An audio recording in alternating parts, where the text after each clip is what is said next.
Assalamualaikum warahmatullahi wabarakatuh. Perkenalkan, nama saya Emil Puji. Perkenalkan, nama saya Linda Agustina. Kami dari kelompok 3. Di sini kami akan menjelaskan pengertian mengenai surat lamaran pekerjaan.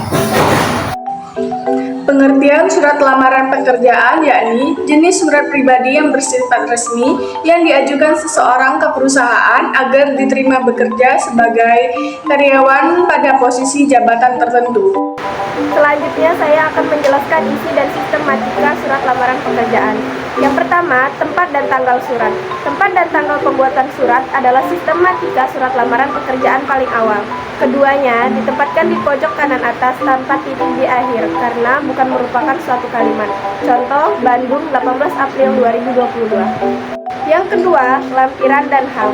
Lampiran dan hal adalah struktur surat lamaran pekerjaan selanjutnya. Keduanya tidak ditulis singkat. Adapun angka pada kolom lampiran menggunakan huruf, bukan angka.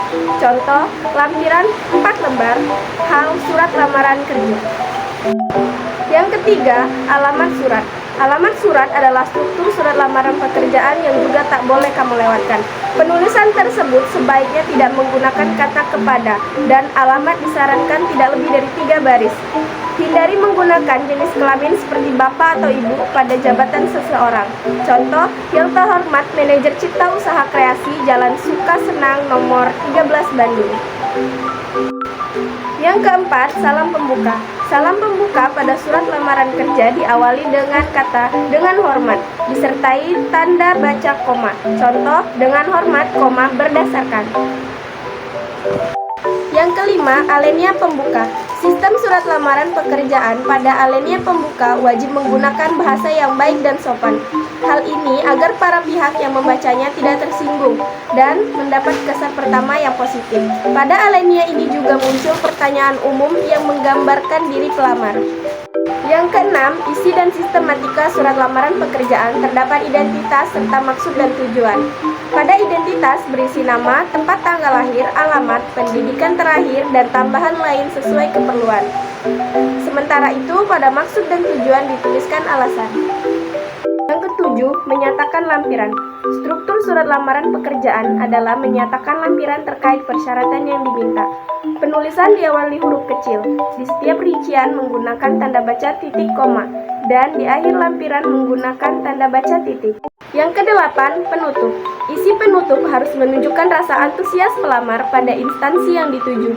Contoh, demikian surat lamaran pekerjaan ini saya buat, besar harapan saya untuk dapat menjadi bagian dari perusahaan.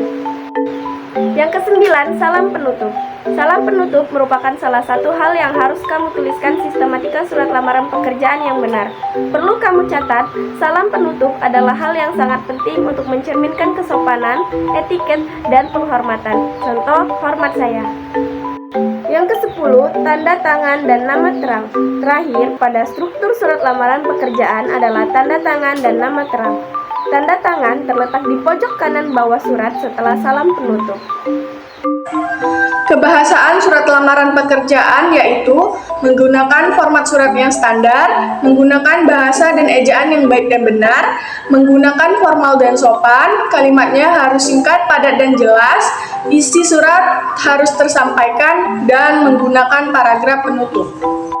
Contoh surat lamaran pekerjaan terdiri dari: pertama, tempat dan tanggal; kedua, lampiran dan hal; ketiga, alamat surat; keempat, salam pembuka; kelima, alinea pembuka; keenam, identitas yang terdiri dari maksud dan tujuan, isi, dan menyatakan lampiran; ketujuh, penutup; kedelapan, salam penutup; kesembilan, tanda tangan dan nama terang. Sekian penjelasan materi dari kelompok kami. Kami akhiri. Wassalamualaikum warahmatullahi wabarakatuh.